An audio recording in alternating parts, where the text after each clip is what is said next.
Hello and welcome to another BuildASoil YouTube episode.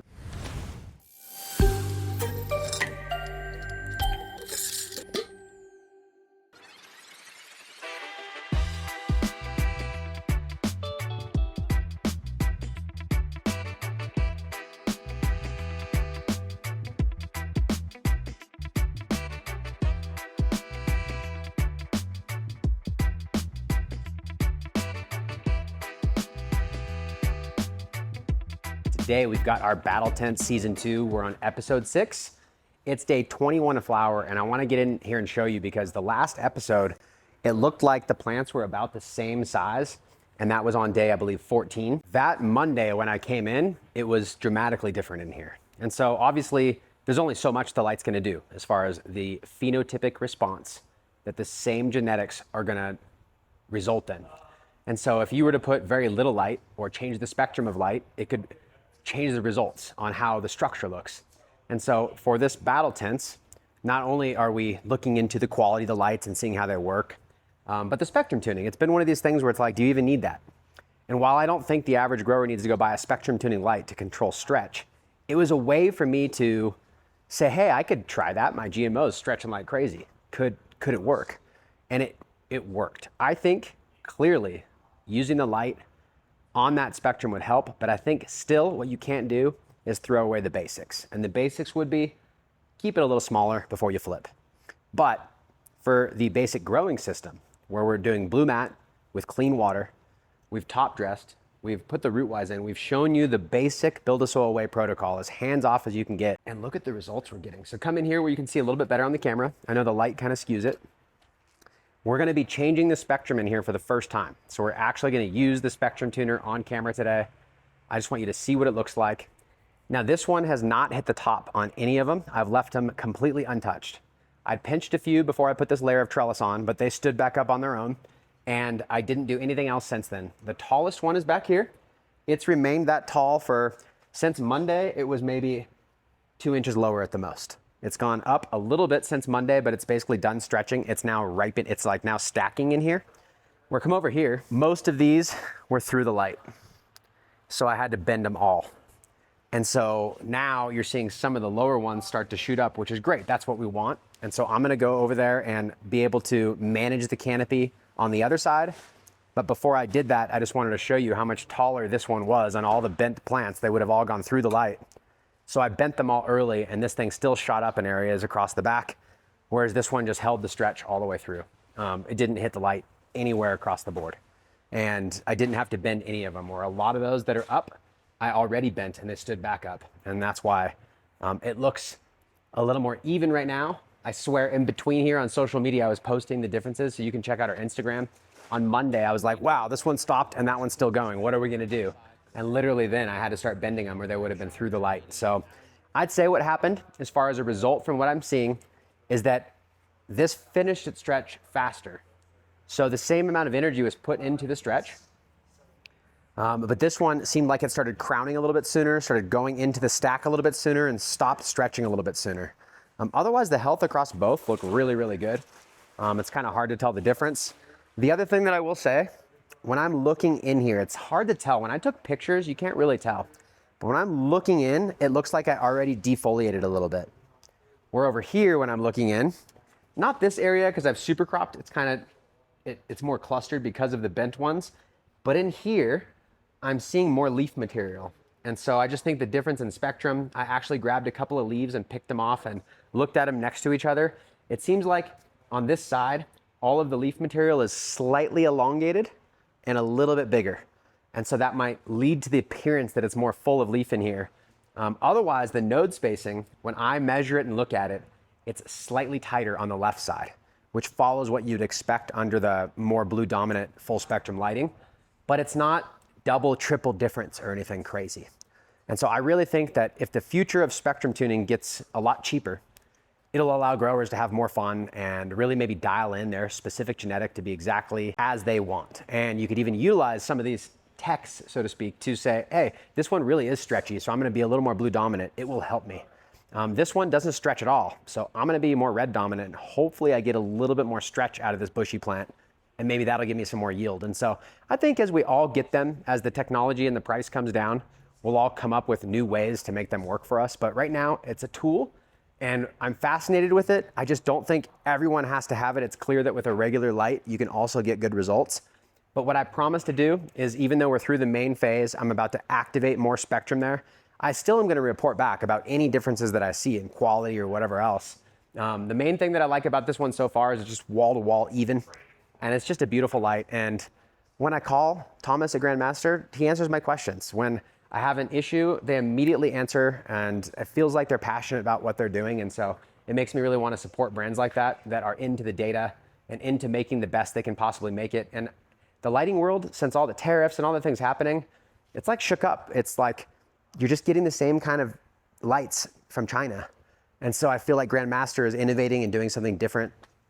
And I like supporting that, right? So that's part of why we're doing it. Let's get on with it. Let me show you underneath what's going on. Look at all these feeder roots down here. Not sure if you can see that on the camera, but there's a lot of feeder roots right there in that area. And they're coming up because they're trying to access this drip tape, which is just slowly dripping right now. And it's crazy because there's only 2 drip tapes in here, but it's moist all the way across the surface. And so I'm gonna come in here and I'll probably add a little bit of more top dressing, but everything looks really good in here. Same on this side. I threw a couple leaves on there, but underneath here in this area, you can see feeder roots kind of coming up. Maybe a little harder to see on camera. But this is all I'm doing. It's literally set on the red mark, preset from the factory. I haven't adjusted anything, and it's working exactly as you'd expect. All the way through. I mean, the stalk, it's impressive. It's like a tree. I know I'm bringing you back down here, but I mean, it's bigger than my thumb by a long shot. It's barky. I haven't topped this plant once. Both of them are filling the entire tent. One plant. And the water's just coming from right here. In fact, it's already right here. I need to come fill it. And so on Monday I filled it, and then on Wednesday I filled it, and now it's Friday. So it's been pretty consistent every 2 days going through that thing. That's about to slow down now that the stretch is stopping, but you know, that's 13 gallons. There's probably a few in the bottom, so it's going through 5 gallons a day right now, 2.5 gallons per plant, which makes sense because what do I teach you? 30 gallons of soil, max watering through stretches, 3 gallons of water. It's almost doing that daily. It's kind of wild, but 2.5 is a little less, which means it's a little less than 10% that it's pumping through. And it's not all at once. It's slowly drip through the system. So anyways, I'm just having a ton of fun. What we have to do next, that's actually gonna be the first bit of work I have to put in here, is go defoliate and remove branches that just aren't gonna do anything. So like for instance, come over here. If you've seen my previous videos where I teach, this is more of just a comparison. I go through and show like, look at, this is never gonna make it up to the light. I need to strip that. This needs to be stripped. This needs to be stripped. And I'll take each branch and I'll go through and I'll take everything from below this first screen, 100% basically gone. Then I'll go up to between the first screen and the second screen, and I'm gonna strip all of the leaf that I can get access to that is blocking anything and any of the little piddly ones. And that'll allow much more light penetration to occur to the lowers that I do keep so they get some size on them. And that will direct more of the energy into the tops instead of growing useless material that I don't really want. And so all of this just takes energy, and it takes that energy and puts it in motion, and it puts the carbon, hydrogen, oxygen, and all the other material, and it's like a whole concert of things. And the last thing I want to do is put all of that effort into all these areas when I'm growing it for the flower, for me. And so I'm just going to remove all of that. When you come in here, it'll be a lot cleaner. In fact, if you wanted to, you could strip all the way up to probably this top layer pretty aggressively. I do really aggressive under there. In here, I mainly do it for airflow and light penetration, and I don't worry about being perfect. And then I take off all the little branches that just aren't gonna reach to the top. That allows me to maximize the yield and minimize the trimming. So that's what I've got to do. What I'm gonna do, instead of trying to do it all at once, which would probably take me 30 minutes per side or more, I'm just gonna start doing it day by day and stripping a little bit here and there. And then I'll probably put one big go into it. By either the next time you see this, or maybe I'll do a little on video, it'll be stripped. But today what I wanted to do is at least show the plants, show the difference in the light before I start pinching. And then I wanna adjust the spectrum. And the light's pretty bright, and I'm about to adjust the spectrum. We got given a gift by a company, and it just showed up, and they happen to be perfect for right now. I don't know much about them, but they're gonna work right now. So I'm gonna grab this pair of sunglasses from Pakalolo Flies. I guess Black Flies makes them, and it's a brand. And of course, you know, I'm big into Hawaii and Pakalolo. And so she sent us some glasses for my wife and for me. and said, protect your eyes. And since I'm about to stare at that light, mess with the spectrum, I'm gonna put them on. And then we're going to super crop everything after I adjust the spectrum. So let me grab them. All right. Now, she sent a couple styles. The first one didn't fit my face, looked great on my wife. And the second one is like classic black flies, which I don't like. But I wanna make sure I can see. And so if you're into this type of thing, they probably have other styles, but there's the black flies bag there since 1991, which when I grew up, you know, a lot of people had the black flies, pretty cool. But it's helping as I stare in this light. And so I just want to give them a shout out. I have no idea who they are, but my wife's followed her for a while and they sent us a rad gift. And so I'm just going to use them while I stare at this light. Okay, let's grab the spectrum tuner.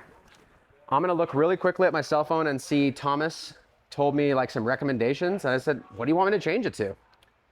And so let's see what he says. 100% warm, 20% cool, 25% deep, and then dim to desired PPFD. I'm omitting the far red because we already have 5% far red in the white diodes. And so that's the recipe I'm gonna go with. So let's do it. Let me show you what it looks like. I'll keep this right here so I can reference it. And so I go on the screen. And so I'm gonna go to my timer set. You can see I've only got one channel on and that's triggered. I'm at 53% of all of 4 of those. And channel 1 is all I've been using 100%. I'm gonna go to the timer set and you can see it's 6 a.m. Okay, I have 100% channel 1 and nothing else. And then 12 hours later at 1800 hours, everything goes to 0. That's how I've got it set up. So what I'm gonna do is go into here and now I'm gonna adjust this. He said, let's go 20%, which I can just drag. Okay, 20%. Then channel 2, I believe is gonna be the warm. I gotta make sure, he said 100%. And then channel 3 is 25%, which I believe is that red. So let's see. I'll verify these are the right channels. Someone probably knows and is watching is like, oh, that's the wrong channel, but I'm pretty sure he told them to me in order. I just can't tell inside here because it doesn't say like cool white, warm white, you know what I mean? But 20%, 100%, 25%, okay? I'm gonna save that, and now you can see it's saved there. Okay, the problem is that's not gonna fire and actually change the spectrum, okay, until 6 a.m. when it fires on again, because that's how it works. So what I can do right now is just go set it here, I believe, and then in the morning it'll reset to what I have the timer set to. So I'm gonna take this, I'm gonna do the first one and dim it down because that'll tell me, you know, the cool white. Okay, there's 20%.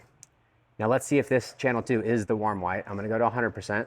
Yes, see the warm white's on now? Check it. Look at that. So now there's 2 strips instead of just the 1. Now you can clearly see the color difference.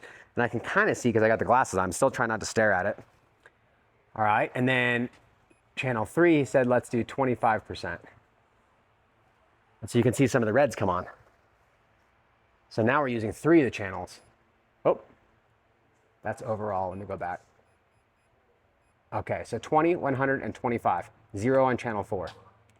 All right, now once that sits for a minute, it goes back to the overall brightness, which now I'm gonna grab my PPFD meter. We're gonna measure the intensity in here and keep it where I want it, and then I'm gonna super crop. So that's all we have to do. I can see that in the morning, it's gonna fire at that same recipe at 6 a.m. And I've already adjusted today what's currently running, so I'm good to go. Okay. So now I've got this. Angle it accordingly. It's on. We are at 900, 1,000. I mean, this is perfect at the percentage that it was at. That's pretty cool. 1,000. Even right here underneath it, 1,200. I mean, that's acceptable. I'm still gonna bend that one so it doesn't burn. But like, I can actually stay this close to the light. I may not have to super crop in here if I keep it at that percentage. But here's the thing is down here, oh, that's still pretty good. We're like 550, 600. Okay, here's my thoughts on this. Most tent growers can be 600 and crush their entire flower round. It's fine. You can be 600 to 900. You don't need to be in 1,000. So what I'm gonna do is allow the tops to ride 1,000 to 1,100, and I think I'll be fine because I want the rest of it to be a little bit lower. But knowing that even over here, we're hitting like those numbers. Let's see, what's that? 840, let's see this side nug. I mean, that one's really good right now. I would be okay with that. I want to be closer to 600, but I mean, even above 500, you're going to get good quality flowers. It doesn't have to be that you're cranking it. Quality a lot of times comes from letting it just do its thing. So Let's go up just a little bit and see what happens. That's 60% of all those channels at that recipe. Okay, that's acceptable. That's pretty good. Okay, that's a little bit better. I'm gonna keep it there and I'm gonna super crop a few of those that are taller, and I think we're gonna be just in a perfect range there. Now let's see where we're at in here. 1,300, 1,200. So that's a little bit too much as we get close to these strips. That one's pretty good. I know it's hard to show, you can't really show everything at once while I'm filming, but let's see, 1,200. So right here by this snug, 1340. So I might have to dim it a little bit in here. It's just that these are a little bit more powerful for how close it is. That one seems to be, I don't know what it is. It just seems to like it's a little bit gentler while also being very powerful, probably because of how it's spread out throughout the entire tent versus a little bit more focused. I'm happy with the results on either side, but I feel like instead of turning this one up, now that this is all pretty close, it's all uniformly a little bit higher in here. I'm probably gonna have to dim this one just a little bit. It falls off when you get to the edges, but not as bad. Like that's 450, right? And so I'd rather it be a little bit higher there, but I can't turn the light up. So I've got the AC Infinity here. Let me turn it down a notch. Let me see what setting I'm actually on. It's kind of crazy how low this thing is running right now. It's almost overkill for a tent as far as how it's set up. All right, so 4x4 cypress. I'm set on 50% right now. And so that's why I feel like running 60% of that light, still having one channel open available. I don't really know what the difference is, but I'm reading the PPFD and that's all that really matters. So let me just go to this one. Let me see, down to 40% done. I have no sunset, sunrise, so it should be pretty much automatic. Let me see where we're at now. Okay, so now instead of 1350 or whatever, it's 1150. So I'm happy with that. 960, 11 or 1000. So I'm just gonna leave it. I think that's good. I don't want anything hitting 1300. It's a little too high. I'd rather be like 1000 to 1100. So this light, I'm gonna be running at 40% to keep it in that targeted range of PPFD. And then that allows me to kind of leave it here. I think still what I'm gonna do today is this one was already super cropped, but I'm just gonna do it a little bit more. Same thing with this one. And I can go in the other side of the tent and be a little bit more gentle so I don't push on this. But I'm gonna take the tallest ones that you see and I'm gonna bend them again, just to make sure that we don't get anything growing into the light over the weekend. So that's where I'm at. And now that I've got the light set, it's actually pretty good. I don't have to be too aggressive in here, but I'm gonna go take this one, bend it, bend.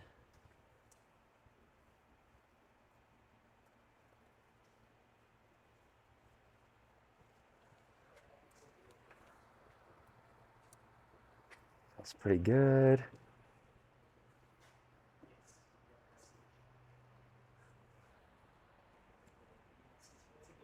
I know when I was brand new, I hated doing this. I was like, it's so perfect, and now it looks ugly and bent over and everything, but don't be scared.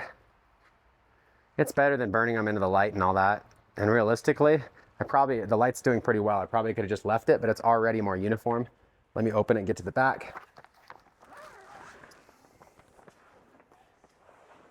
I wonder, I'll have to ask the lady about these glasses. Like, I would just use my normal glasses. I'm wondering why maybe it says like LED on it, like they're special for LED lighting. Not really sure. It looks pretty good in here. Maybe the spectrum is like what they're tuning, so to speak, through the glasses. I don't know. I think Grandmaster's got some lights too, or some glasses too. I wonder like what the difference is between the grow light glasses and the regular ones. All right, let's go through this side.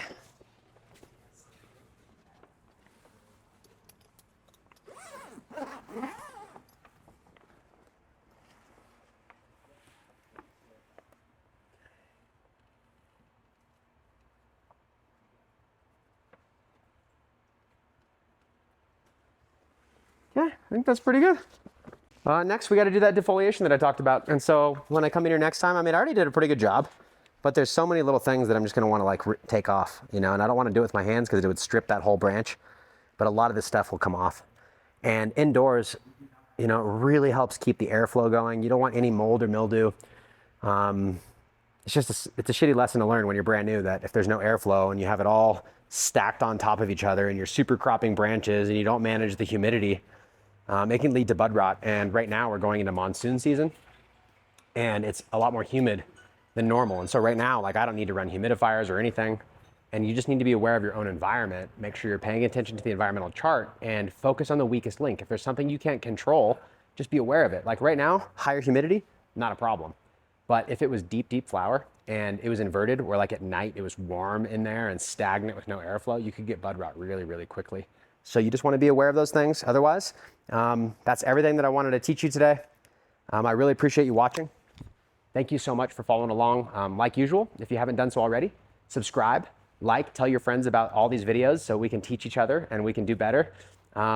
If you have questions, drop them in here. As usual, I'll do FAQs. I know I haven't done as many as of recent, but I promise I'm going to be doing a flurry of them soon, which means if you want your question answered on camera, put it in these videos and I'm going to be going through them and answering as many as I can. Thanks so much for watching, and until next time, I'll see you on the next BuildASoil video.